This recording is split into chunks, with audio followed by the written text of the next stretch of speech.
All right, brother. I appreciate you being on, man. This has been a podcast that I don't know if it's been like years in the making because, of course, we didn't like stay in contact. But I feel like when life grants you opportunities to meet somebody special, I feel like it comes back around, you know. And how I met you, and for everybody else, coming out of high school, I was really insecure, and not even out of high school. I think probably senior years. Really insecure, really timid. I got bullied a little bit, and I was like, man, how can I change my life? You know, how can I do something in order to not feel like the victim all the time?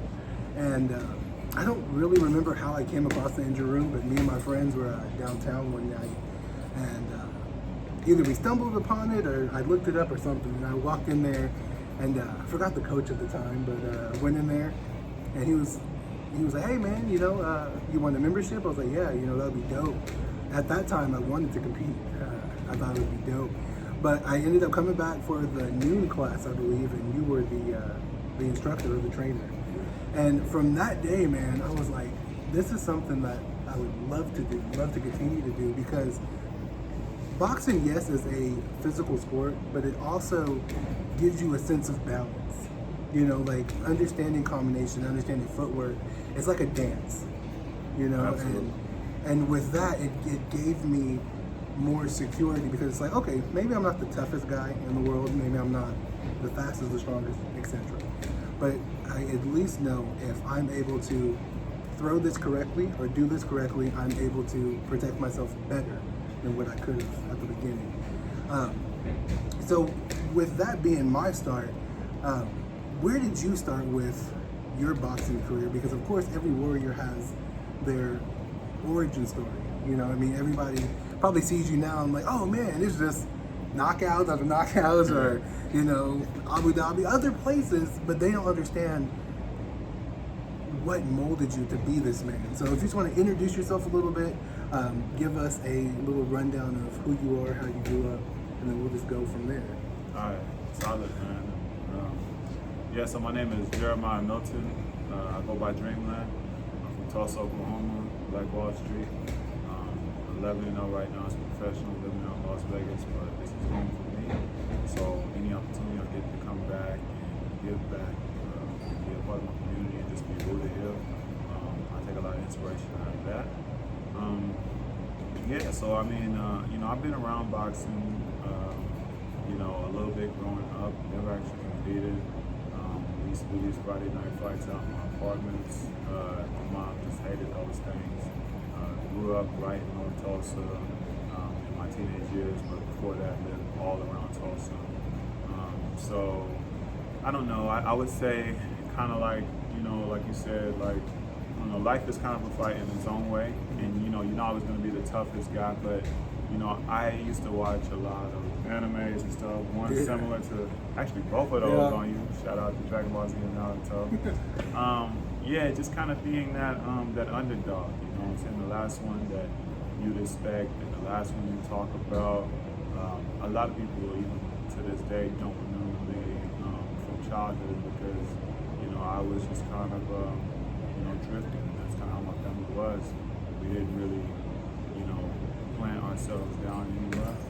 And with that come a lot of challenges, you know. People will find their identities and their molds in their communities and stuff. I felt like as a kid I was always in part of a good community, about 8 different elementary schools, 2 middle schools, and finally, you know, got settled down in high school. So just went to high school there.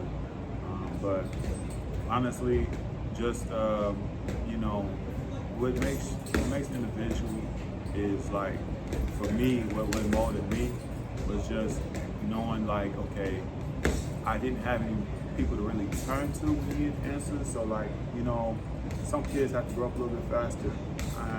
I kind of hit my moment at like 14, and I realized like, okay, like all you're gonna get is thoughts and prayers. Yeah, so, right, man. So you better kind of figure things out, and you don't get ahead, you know, but then you just try another path. For sure. Yeah, and that's beautiful that you brought up Black Wall Street. For the people who don't know, Black Wall Street was a community in Tulsa that was bombed after a false allegation with like a racial riot. And what I came to find out, especially going to Booker T, is how much us as a people have fought. So I feel like that in itself is in our DNA. So being from Tulsa, I feel like molds people to be great, because now that I've immersed myself into the culture itself, like podcasters, entertainers, comedians, etc., I see how much life is here.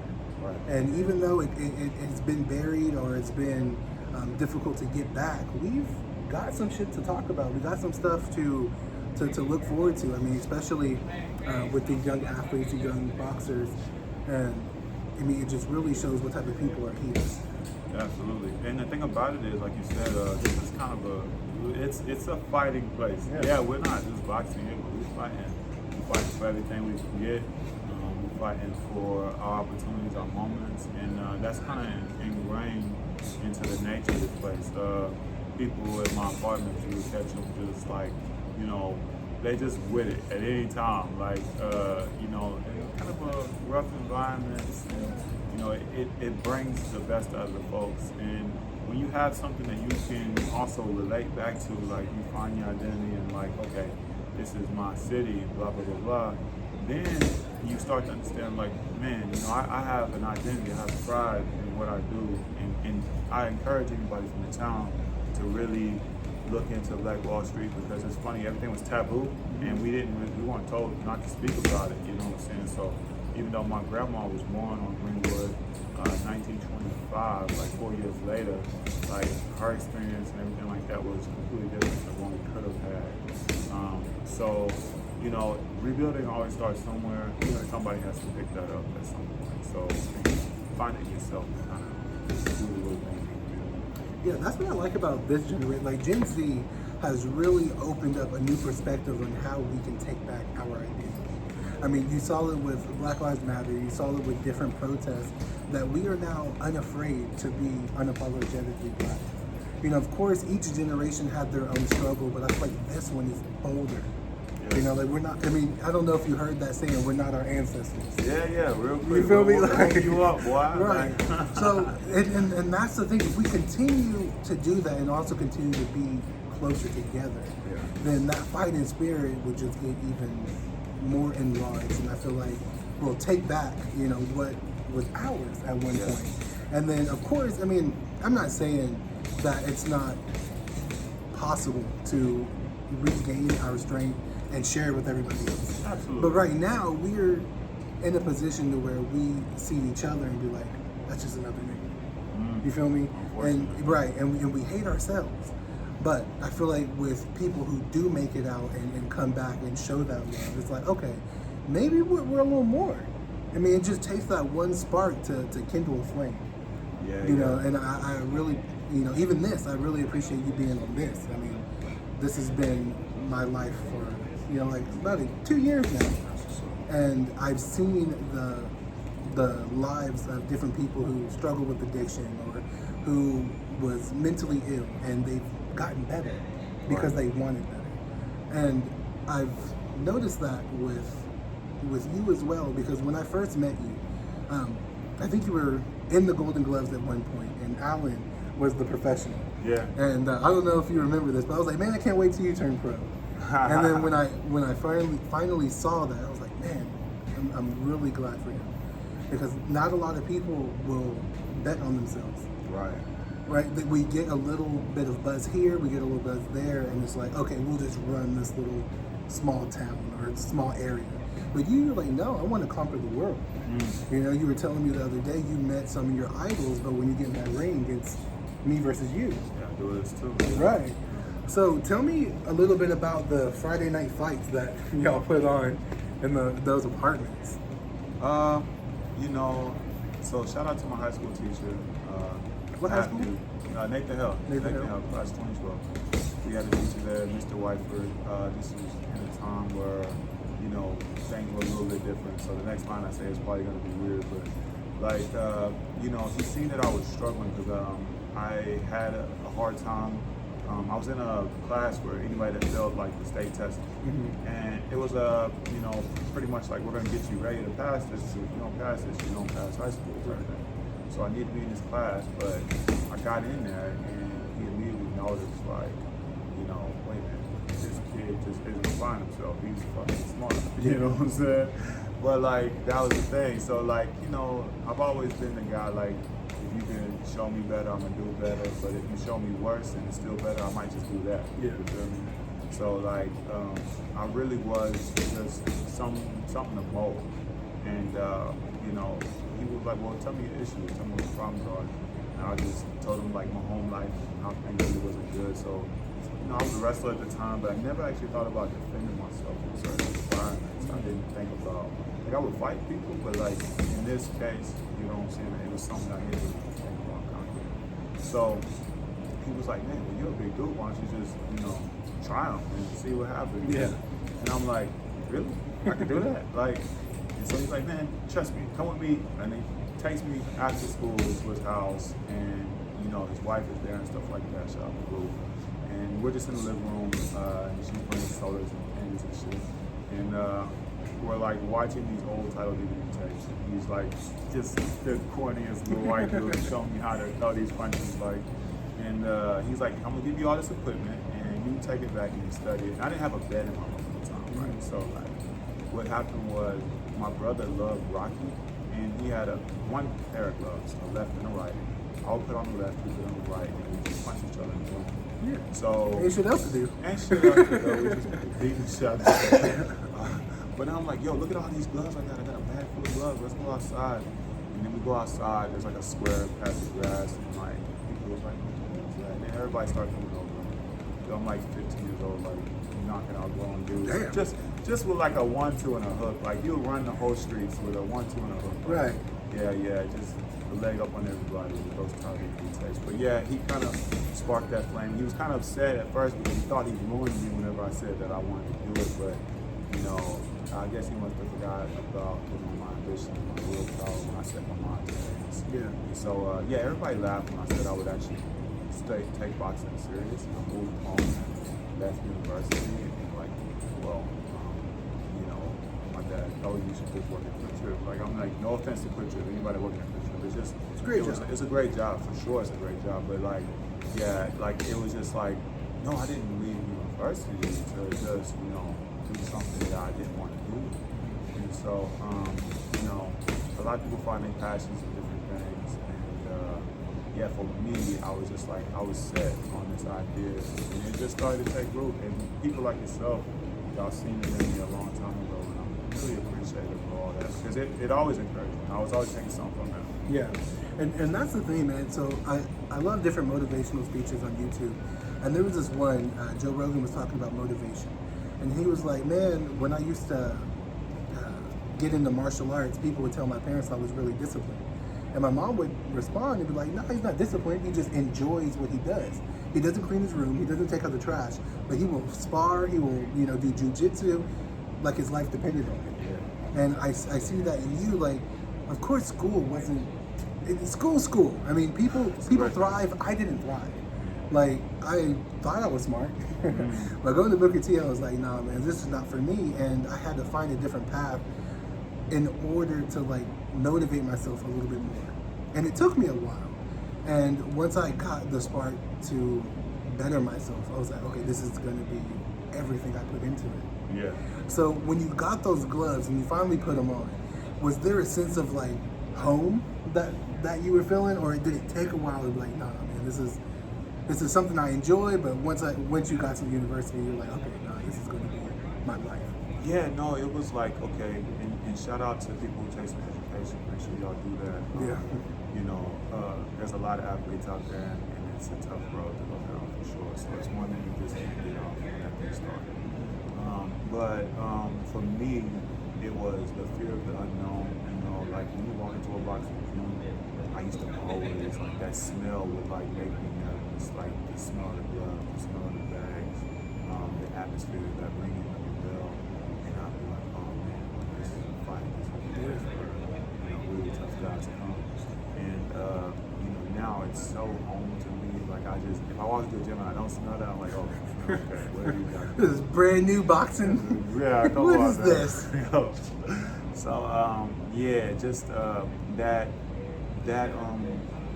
the thing about it is like when you're like sitting there and you're in that pressure and you're like, wow, like these people are so good. And you got people like, you know, Alan Green and stuff like that that paved the way, but like, you know, you're gonna take your lickings even as you come up in the sport and you slowly start giving back.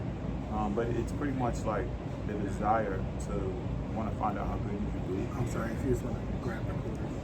Yeah, it's like the desire of how good can I really be. You know what I'm saying? My desire was like, I really need to find out just how great I can be. And that's still the same driving factor.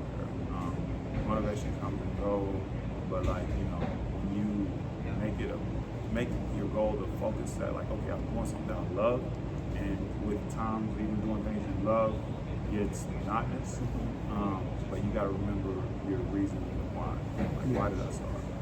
Yeah, no, I totally agree. Like, there's not a moment, I can't stand still anymore.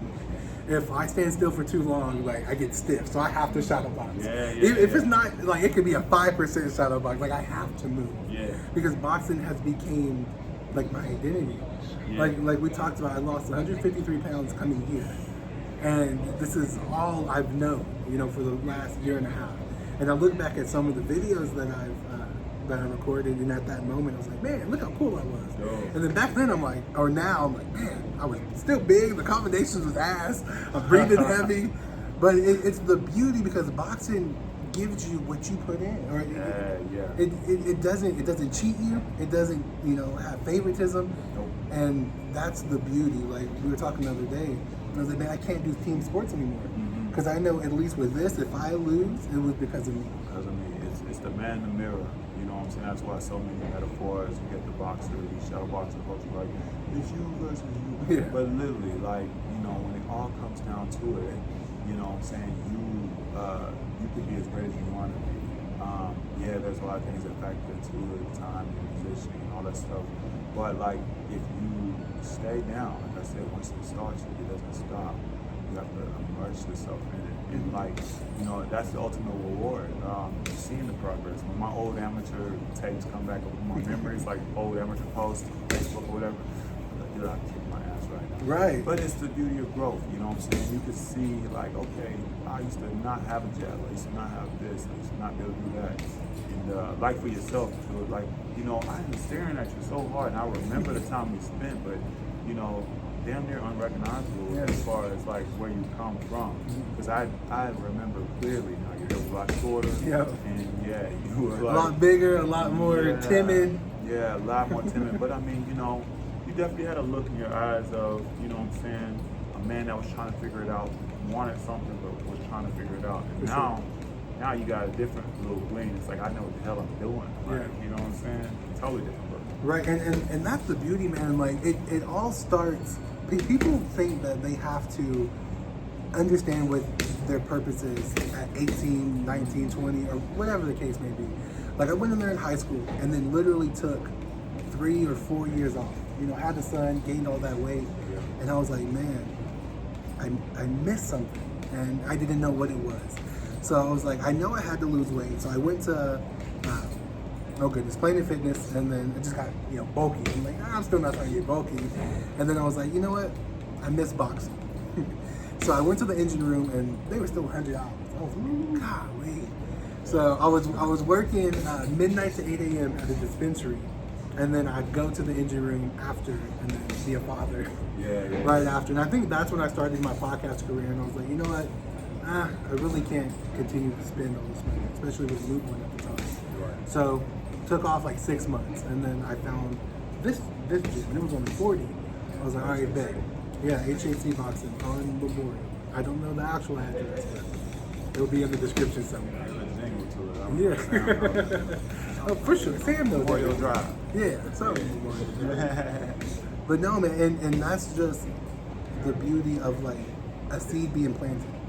You know, like we hear the late bloomer, but it's like when life gives you something and you accept it instead of trying to go down different paths that people tell you to, like work your quick trip or stay in the university. Like my mom, even when I was first starting on podcasting, she was like, "You need to work at the casino. You need to do this. You have a son. You need health insurance." I was like, "Mom, We understand that. yeah, I understand, right?" But it's like this is what makes me happy. Yeah, This you is have to easy. find some time to plug into your desires, your dreams. You know what I'm saying? Like, unless you're just gonna be living like watching everybody else live life. Yeah. You know what I'm saying? And like, yeah, like there's people I look and I'm like, wow, you know, I'm envious of just the everyday man. You know what I'm saying? That gets to be out here with their family and do other things. But like, you know, also you gotta make sure you're living your dreams. You know what I'm saying? Living those dreams. I have people still to this day that like, oh man, like, you know, I think I want to start boxing. And I'm a late start, you know what I'm saying? But like, these are the people that like I tried to start with, you feel me? Like, and they're looking, now everybody that's looking at me and like I went to a place where they aspired to be or wanted to be, but like, you know, it was just deciding like, okay, I'm just gonna start. And, you know, no matter how tough it gets, sometimes, you know, things ain't lining up, but you stay in the gym or stay into what you want to do. And then eventually, like, you know, your dreams, your hobbies will start to pay off the work you put in. I can tell you've been, you know, holding down the podcast because even this conversation, you know, nothing's on the script. You just Yeah, that's basically what I do, man. There's no, because I don't want it to feel like an interview. I don't want the person to feel like they have to answer correctly. Yeah. You know, like I talk a lot about mental illness, depression, relationships, and that to me is so sensitive and so intimate. And I don't want somebody to feel judged, first of all, or to feel like if they say something wrong, they're going to be looked at a certain way. So I give it 100% all the time. You know, I've been cheated on, I've been overweight, I've been multiple things. Yeah. But when I tell somebody that, they're like, oh, okay, this is a judgment-free zone. Shout out to Planet Fitness. y'all judging. Shout out. No, tangent. Planet Fitness said they're not a judgment-free zone, but all the commercials have no fat people in it. Yeah. Right? Yeah. I was like, what kind of shit is that, man? Like, how did it be? My thing about Planet Fitness, like, okay, gyms can throw a little party from time to time, but why the hell is y'all serving pizza? Man. Like, on the red. But that's smart, though. They got If it. you still get fat, Nah, you man. still come back. That's their slogan. We'll get you fat so you can come back. Yo, they so wrong for that, man. I be trying to say all the time, like, yo, they are running a trap house. Like, Man. that's crazy. And then they have, they brought back the Tootsie Rolls at They the got entrance. Man, Yeah. You know how difficult it is? Dude, get on the, watch the little thing you get on the treadmill next time. See how many calories you really burn when you put in 30 and 40 minutes. Right. And you just ate a slice of pizza at the door. Like, Man, I ran a mile and it was like, oh, she said some weird shit like 50 calories burned or 60. bro. I was like, what kind of shit is this? A bag of hot Cheetos is 150 calories. What kind of run a little bag. Look. This is me off, man. But Change your ways. right, and with boxing, what I was always afraid of was getting hit, even to this day. Yeah. Like, I've sparred occasionally, but I'm gun shy because it's like I know I'm not the fastest, and I fight smaller people. Right. So it's like when I do something, I'm like, all right, I know if I was them, this is how I would counter it. So I try not to throw some certain things or even try to engage because it's like, man, I know I'm not as good as I want to be. For sure. And I think it was Mike Tyson who had this quote, is that everybody has a game plan until they get punched in the face. Yeah. So do you remember the first time you sparred like somebody good and got punched in the face? Because at the engine room, I was fighting this Mexican dude, and I think I threw a jab cross, and he countered with his right hand, hit me in the nose, busted my nose, and I was like, damn, this is not for me. What? Man. I'm telling you, that's a sport, you know what I'm saying? Like when people think, okay, it's just a fight and stuff like that, it's so much more than that. Like literally, you know, there's so many life lessons. A lot of people will get discouraged, you know what I'm saying? So your journey needs to, like, I would just on the sake of boxing, like, you have to have moments where you're tested, you're humbled, you know what I'm saying? Because you might come in just athletically more gifted than most people. You know, moving around and just anybody that walks in can't do nothing with you. But then you always run into that person, that equalizer, that person show you that like, okay, I don't have it all understood right now. And for me, you know, there was a few people and stuff like that, but I would have to say, it's funny, he's actually here now. Shout out to Alan Green, another town legend. You know, really paved the way and stuff like that for a lot of people. Fought for the title, right? Fought, fought Adrian Ward? Fought Andre Ward. Andre. You know what I'm saying? You can see that one. You know, a lot of great fights. The Jason Cadre knockout. ESPN knockout of the year. You know what I'm saying? I try to follow suit with my knockouts. But yeah, it's cool, man. Just whenever I had that guy in the gym, I kept watching him hit the bags. I would spark with him from time to time. You know, he had a world-class left hook. He was faster than me. And so I had to make sure I kept my right hand up, you know what I'm saying? And I learned like how to deal with a hook, you know what I'm saying? So like you'll have these things when you get in the gym and then a guy will show you something. You get a lesson from being in there with them. Like, I don't know, just the fact that like, okay, I've been in the ring with a lot of world champion and top guys in my division now, and you could tell it's my craft now because, you know, like it's sparring and you're learning. Mm-hmm. So like I'm taking something, I'm stealing something, or I'm being taught something as I go. You know? Yeah, and that's what people don't understand. Like you said, people just think it's a fight, but when you really dive deep into the art itself, you would see that styles makes fights. Yeah. You know, and even though you may take something from somebody else, you can leverage it a little better. Yeah, you can hide it a little better. Therefore, you are now your own person. And I feel like that is the beauty when you get two world-class fighters fighting each other. Because it's like, how can he neutralize this? Or how can he do this? And when you're fighting these world-class boxers, of course, you're probably hitting them with shit they've never seen before.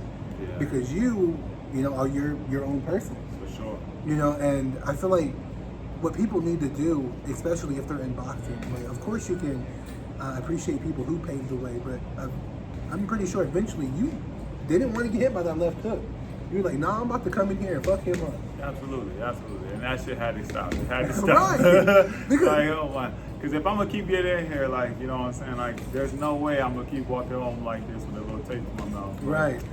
Man, so there was one time I was there for sparring, and Alan was in the ring with two other guys, and he looked at me and was like, hey, you want to spar? I was like, yeah, man. So I got in there or whatever, and he was like, how old are you? I think I was like 17, 18 at the time.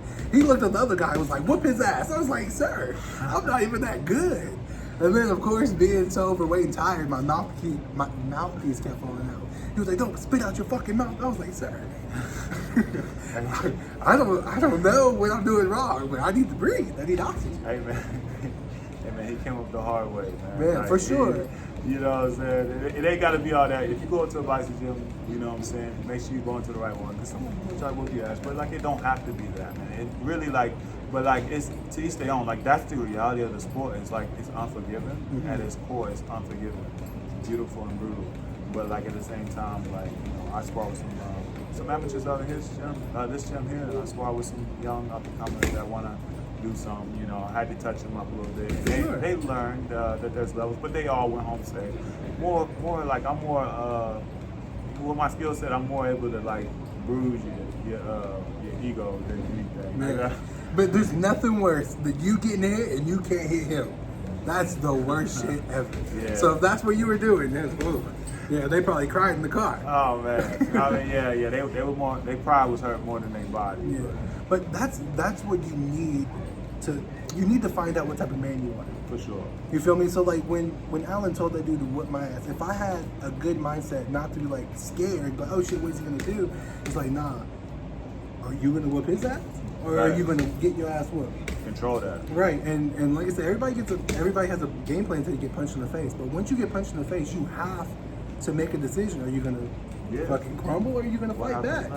And that's the thing for like, you know, and when I get in there with these top guys, right, you know, I always realize like, okay, fuck, that's the bill.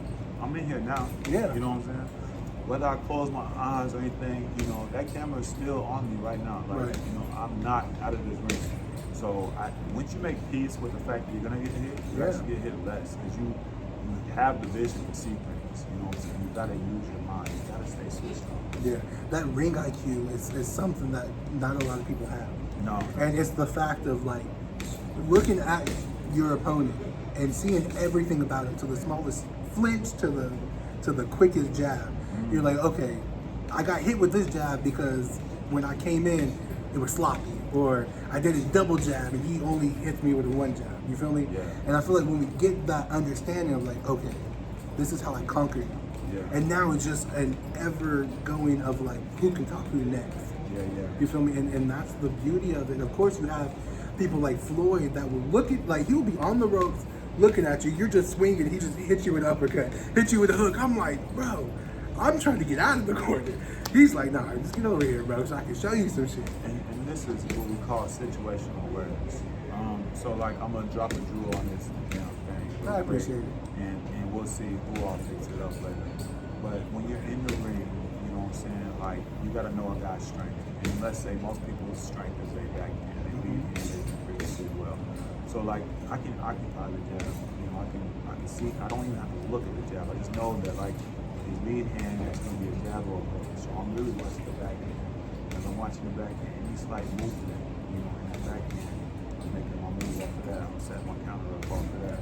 But once you get to where like you're not, you know, too worried about what he's gonna do, because that lead hand can only jab at you or throw a lead hook. Yes. Then you can really just kind of study and watch what's going on. And you know, some people even have more situational awareness to where like they might be watching the hand like a Floyd, but he can also count him because he is peripheral your lead hand, you know, and that's where he sets up a lot of his counters and different abilities come from, because it's just layers and layers to the game, you know. Once you start understanding one part of it, then okay, well, I don't have to be worried about a jab. People react to the jab. Why do I need to be worried about this jab? I've already got a feel for it. So I know how it's coming, I know the speed is coming off that. Now I can go ahead and start dissecting her. Right. And see, and that's why I love when people call it the sweet science, because when you're in there and you hit somebody, they throw a hook, you duck, sidestep, hit them with a right, and I'm like, that is just poetry in motion. Yeah. And a lot of people, you know, enjoy the UFC because to me, UFC is more wrestling. It's unpredictable. You know, you get kicks, you get submissions, things like that. But with boxing, you have to know how to fight. Yeah, the window, you can't play boxing. Yeah, the window is very small. You know what I'm saying? Like, and the thing about it, shout out to UFC. It's having more skill developed guys. Like, they're starting to develop their stand up a bit, but like, you know, they're not really how you say, like, they don't put enough time into any particular part of the craft. Right. So they're like, okay, I got an hour of stand up, I got an hour of jiu-jitsu rolling, and you know, they're all over the place. So they're being hella shape, but just doing anything. But they are starting to develop on that field. Yeah, for sure. So finally making the decision to make boxing your career. What did you join the injury room? Was that your first boxing home, or? Actually, I was trained by Coach Ford out of Muskogee. Okay. He was an MMA fighter. I would say he was actually a coach of mine. You know what I'm saying? Because he put time into me. He would spar me, everything like that. Pretty much what happened there is he told me, like, hey, like, I can't do anything else with you. And he was a real one for that. I'm loyal to a fault. Like, I would have stayed there, you know what I'm saying? Wait for him to give me my moment. And he was like, look, man, if you really want to box, you can go home. Injury was like the only gyms competing at the time and stuff like that. But he was like, okay, seek out these people. He named Alan Green, Gerald, and he said, you know, get around them. And so, yeah, I went and found Alan, and you know, I learned a lot from him in the beginning. As far as like with little things he would show me, I would just be in the corner practicing it by myself, or we would get in the ring and we would actually spar and stuff like that, and then I would have to react. And so, like, you know, got it the hard way. Then got over there with Gerald Hurricane Harris, would help him get ready for fights and stuff like that. I mean, he's a beast with wrestling and stuff like that. I think I walked in, pretty much had him for the most part in the boxing, but he was like, dude, you can come here anytime and be here because you're gonna help me get ready for my fight. So that was a huge honor, and he let me go into the back locker room with him, and you know, kind of help him warm up for fights and stuff like that. You know, the first two professional fights I went to was his in Allen's fought in Oklahoma City one time, and I was there for that. It was like super dope because this was like Chuck Liddell was there. Oh damn! Bro, I was like, oh shit. Oh yeah, Chuck Liddell was there.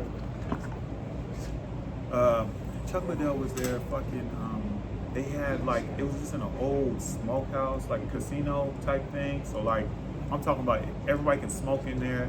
It's just a cloud of fucking lights and smoke. Man. And Alan just in the ring, like kicking ass and, you know, watching them warm up, and everybody's coming in there watching. As soon as he hit the pads, everybody stopped what the fuck they're doing. They're like, shit. You know what I'm saying? And Because it's a difference between somebody hitting the pads that is new, fitness shit, and then somebody who's for real. That motherfucker, bop, bop. And so like, you know, I was like, damn, dude, I want to feel that. You know what I'm saying? And I always imagined, because the guy Nick Jones, I fought him actually, but he was like a big brother to a sense to me as well. A guy that I looked up to from him, and you know, I remember seeing him on a poster for a flyer.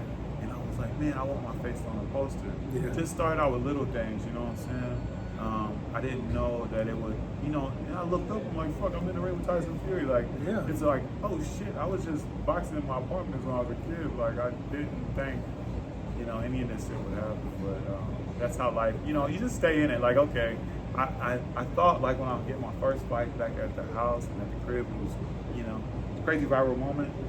But I didn't think, like, I didn't really, back then I didn't have like a what's next, and now I'm just what's next. Right. You know, and we're just going from here. And that's the beauty of finding your passion or your goal, or whatever you want to call it. Because like even with this, I've met different people, or even with weight loss. Like looking back at my heaviest and now, it doesn't seem real, because we as a not a culture, excuse me, we as a people are so used to just looking at our phone. Our phone became our reality. Yep. Because we can now like judge people. We can look at people and like, oh, that's cool how they do that, or oh man, you lost all this weight. That must have, you know, been easy. Yeah. But when we put ourselves in it, we're like, oh shit, this could be me. Yeah. You know, people can be looking at me like you're on SportsCenter. For sure.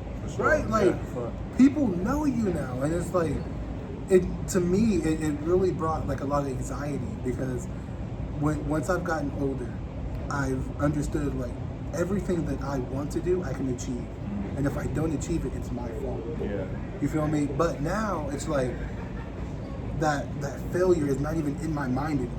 Yeah. Because it's like, for what? You know, I've proven that I'm that nigga. Yes. Like whatever definition you wanna go by. Right. You know what I'm saying? I look in this motherfucker. That's me, bro. That's me.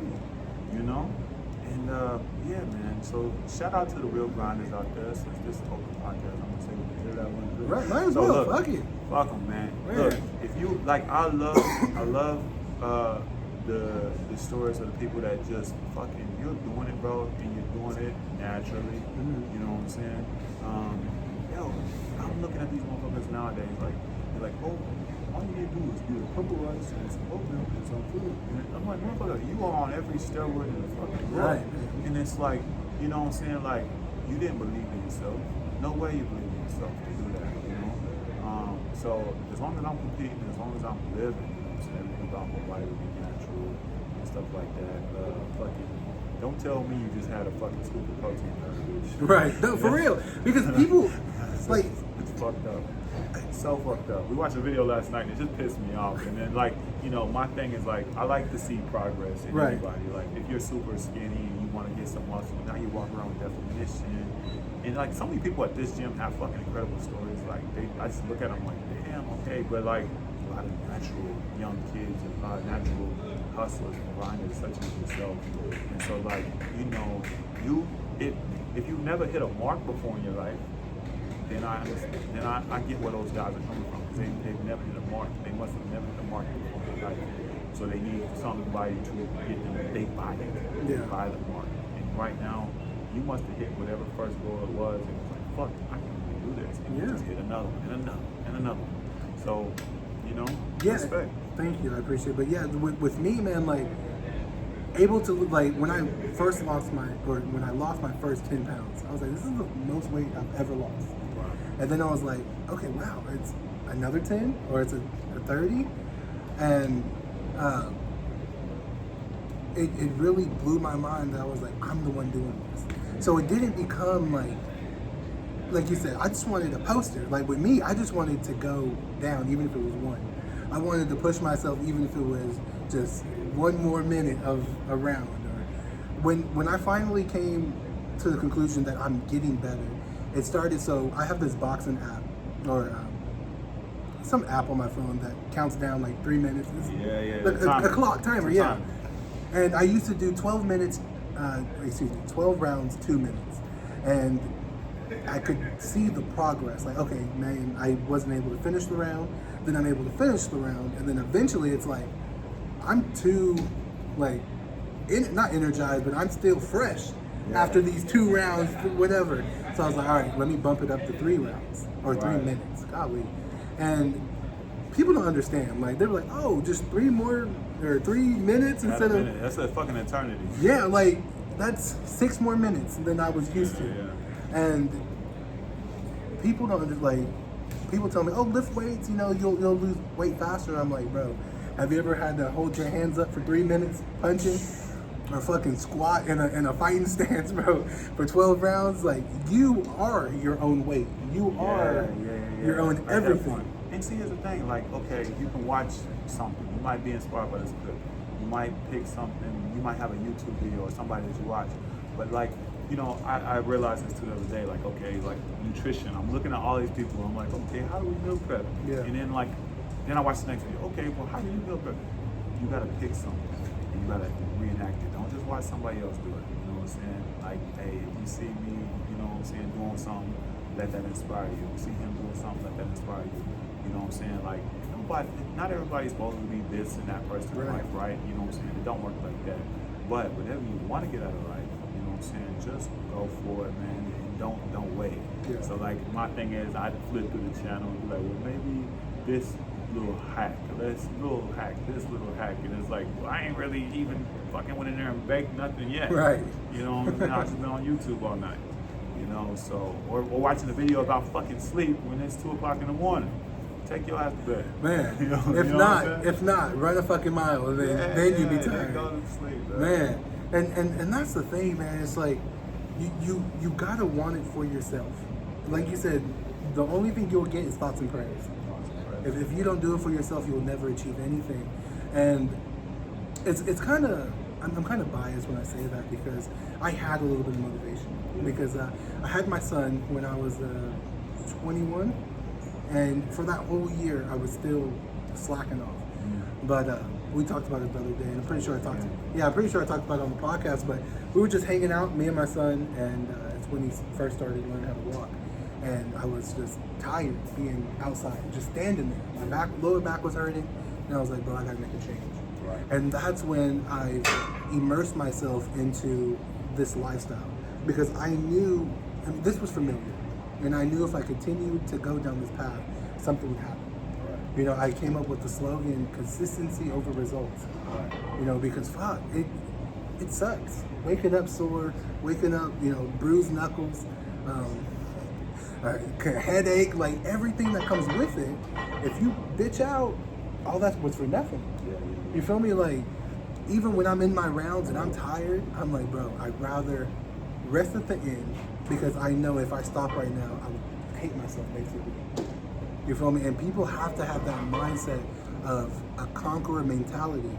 Like, I'm probably the biggest nigga in here right now, but if we all started working out, I wouldn't be the one that's working out the least.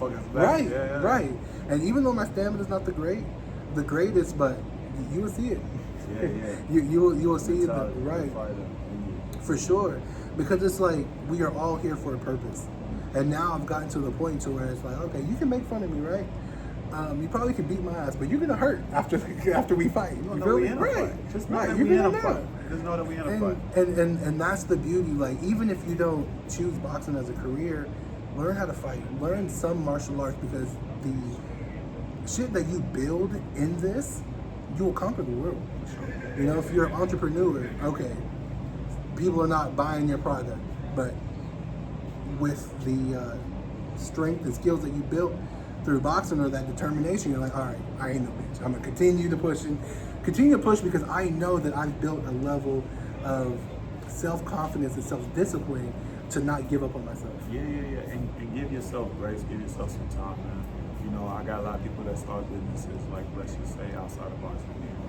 You know, I had a homeboy out here that started, a company, and, you know, it was hard because he felt like people wasn't coming to his company every day, but it's not an everyday type of company. Right. So at the same time, he didn't give himself enough time to, continue in it, and then they just kind of gave up on it. They started doing something else, and it's like, damn, hold on, you had a great product, you just didn't let it, marinate. And I mean, I don't know what their finances was like or whatever, right. It cost this and that, but you also got to make sure that you can let something marinate, and it's not nobody is like an overnight thing. Nothing overnight just lasts. Right. All that shit, people go viral and it is. It's over. Yeah. You know what I'm saying? Man. So build you something, man. Just build you something. Right, because at least, even if you complete whatever that you set out to do, you get no recognition as long as you can step back and appreciate what you did, then you're good. You feel me? Like, people don't really fuck with my podcast like that. I get like probably 10 views, 13 views, or whatever the case may be. But when I look at some of my old videos and I hear like the knowledge I'm spitting, or how much I've changed, like my first video to now, you can see the weight loss.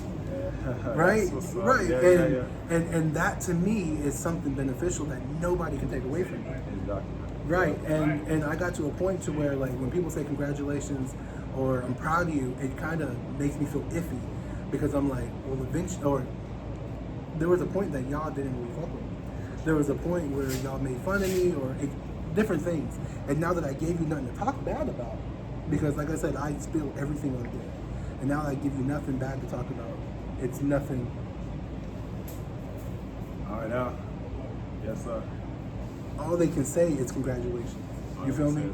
So don't think about what other people are gonna say, because at the end of the day, if you look in that mirror and you're okay with that man that's looking back at you, or women, whomever you choose to be, if you look in that mirror and you're okay with who is looking back, For sure. you will never doubt yourself again. Sure. And I know you're a little late on time, so I'm trying to speed it up. Golden Gloves is one of the highest achievements you can get as an amateur, right? Yeah. So you've won a couple, right? Not a national. Okay. So I've won a regional, and then I went to the nationals one time. But I was Olympic qualifier. So that's my biggest accomplishment is winning. I was like the second person to do it from here, outside of like Tommy Morrison.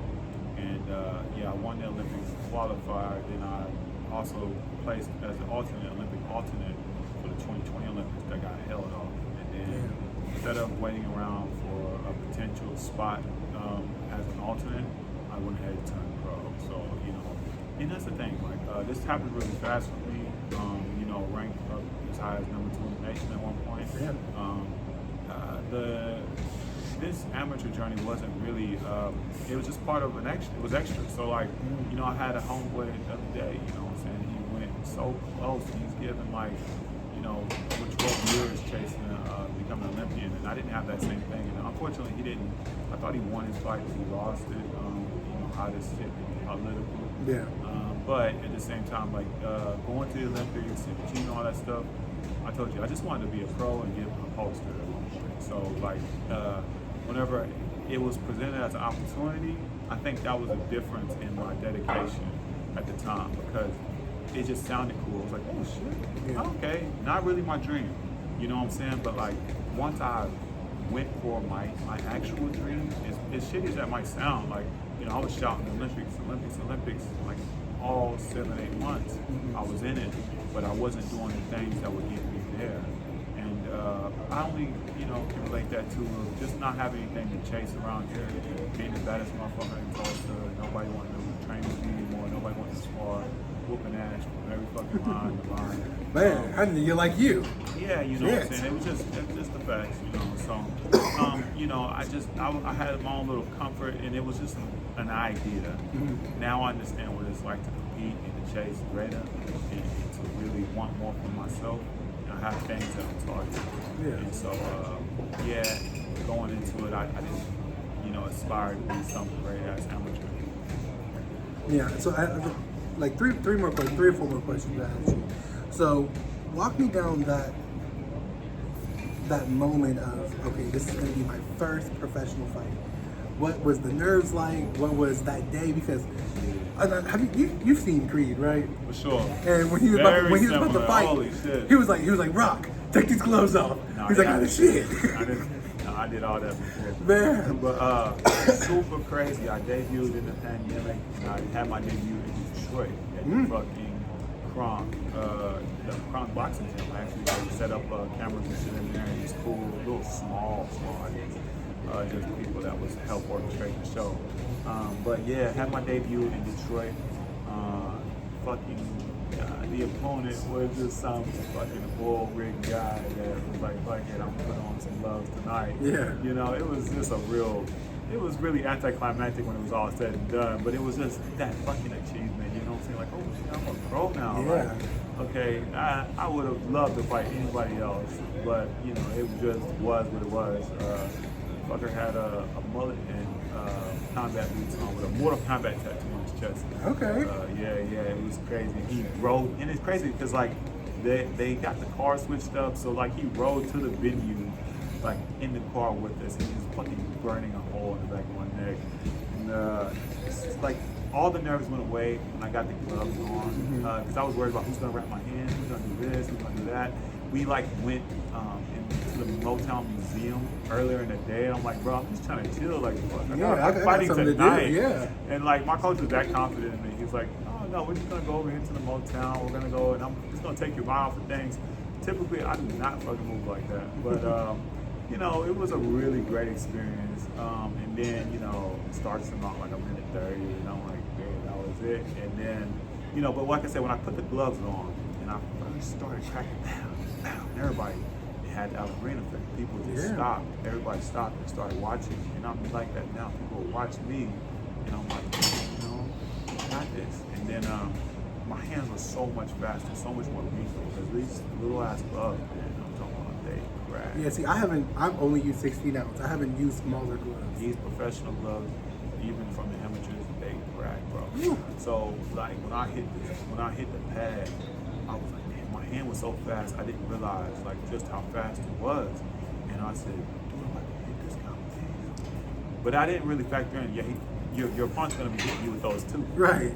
You're not just gonna be hitting motherfuckers with those, you're gonna be getting hit with those. Yeah. So yeah, it's the hurt business, man. It's not like amateurs, it is a pain game.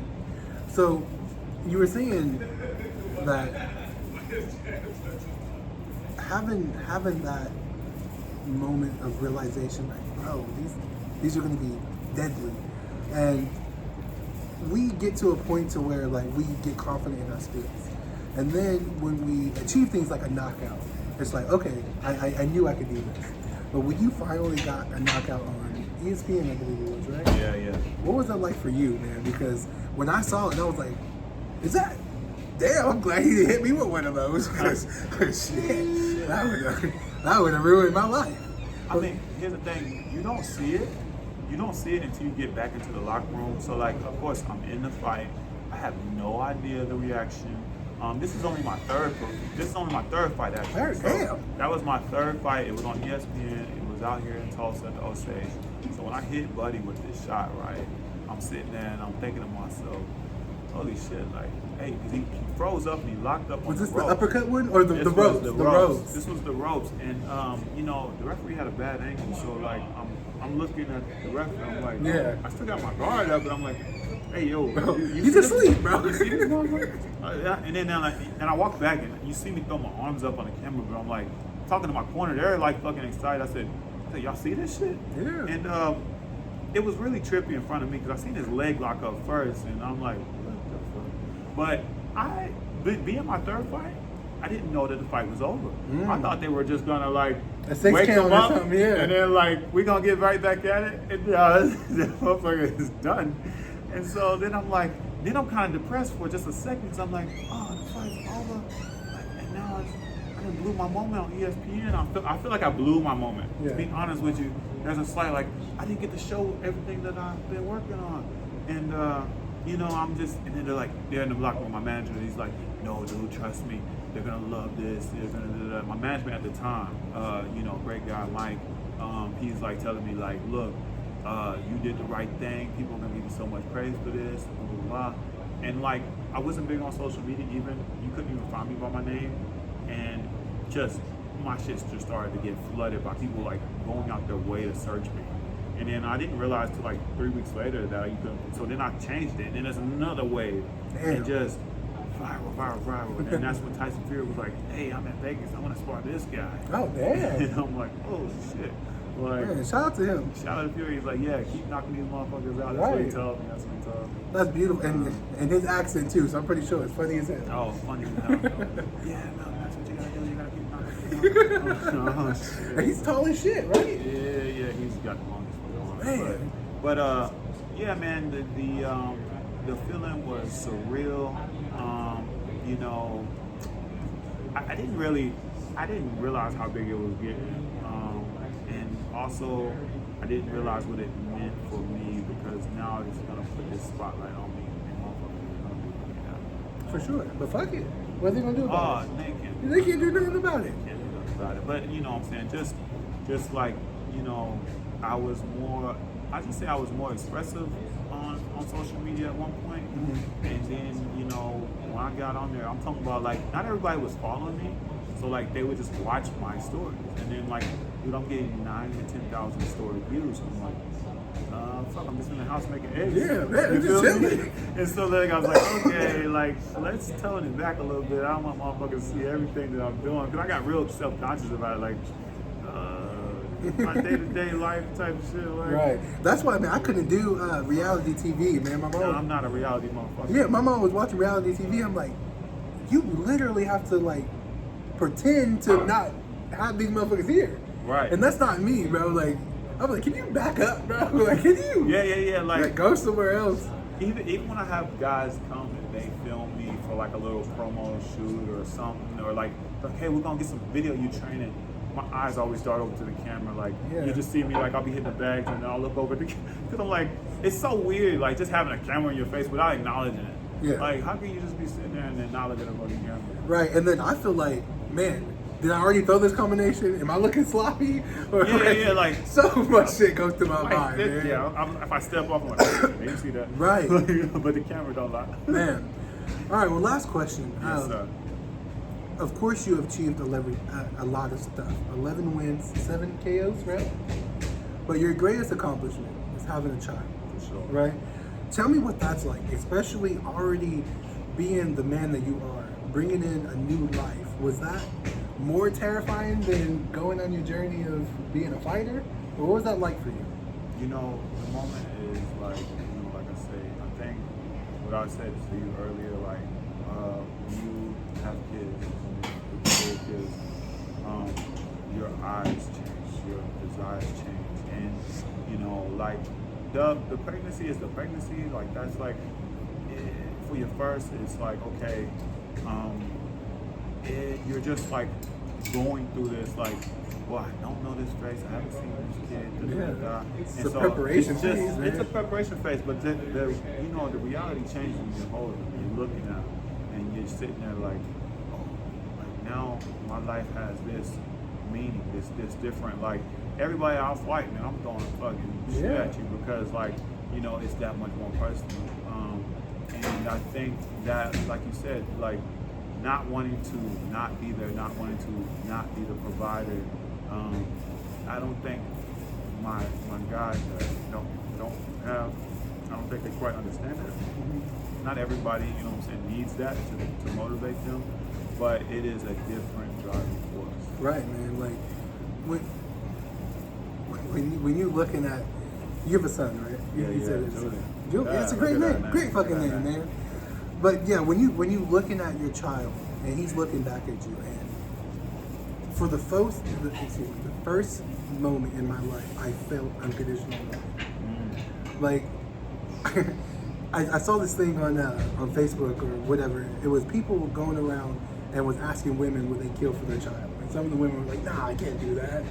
And then I was thinking, I was like, bro, I'd kill everybody in here right now, bro. In this thing right now, bro. Because it's not, I don't know what it is. Especially like my father wasn't there a lot.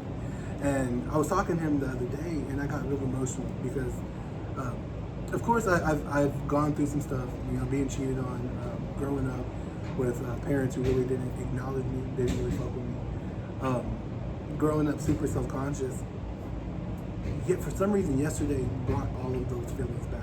And I was telling him, I was like, bro, nobody taught me how to fight. Nobody taught me how to talk to women. Nobody taught me how to dress. Like, I was fucking alone, bro. Yeah. And when I look at my son now, it's like, it's odd to think that he has everything that I don't. Even if it's not the money or the fame or whatever, the fact that he can have a dad say, hey man, you're handsome. For sure. You're important. You're this, and this. And he's a daddy's boy. Like, he loves coming to boxing or the gym with me. He loves everything that I do. And it now pushed me to a state of mind of, even if I don't get to whatever goal that I've set for myself, as long as I have the blueprint to when he is old enough to look at it and be like, oh shit, that's how you do it, Dad? Yeah, this is how you lost weight, or this is how you learn how to fight, this is how you podcast or whatever. He now has a head start. Even if he's halfway to the finish line, that isn't starting at the beginning.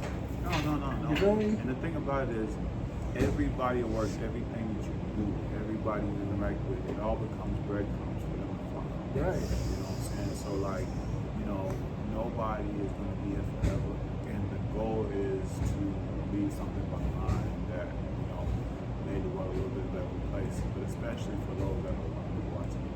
Like,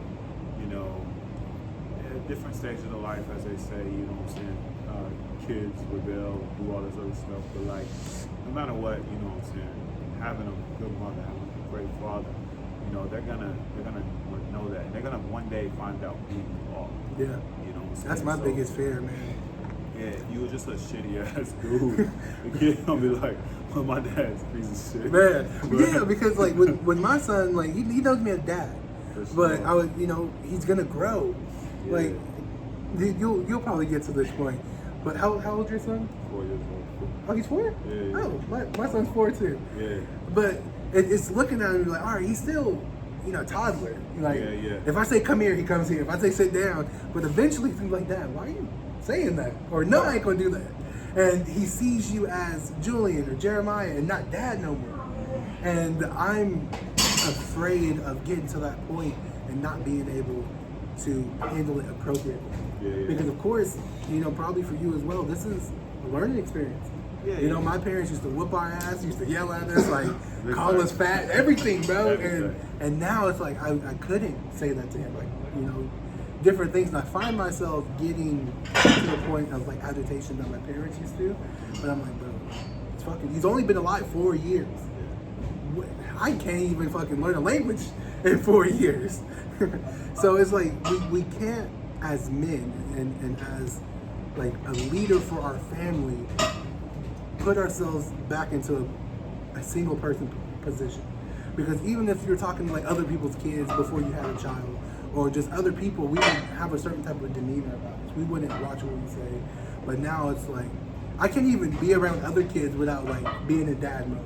If some kid is choking, I'm like, where are they at, bro? Yeah. Or like, it switches you. Like baby cries used to be annoying as fuck. Like you'd be like, oh, it's fucking crying baby. Like, yeah, bro.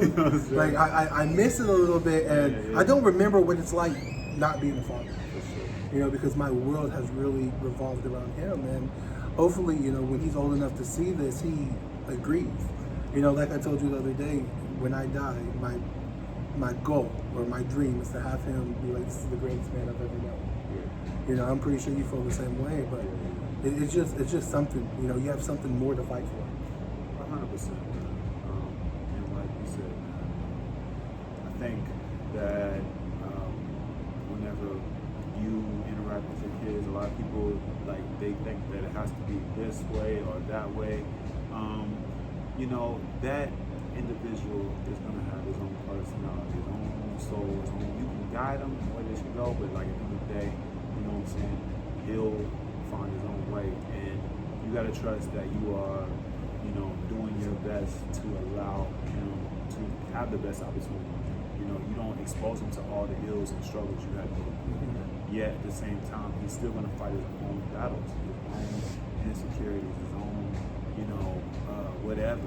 And so, just being there and always being, the man that you are is going to be what he needs. For sure. Well, shit, is there anything you would like to say to the people who would watch this, or even to your son, shit, when he's old enough to watch this, when we're old as hell? Yeah. I mean, look, man, anybody out there that's going through something, man, just keep your head down as hard as it might be. Storm clouds don't last forever.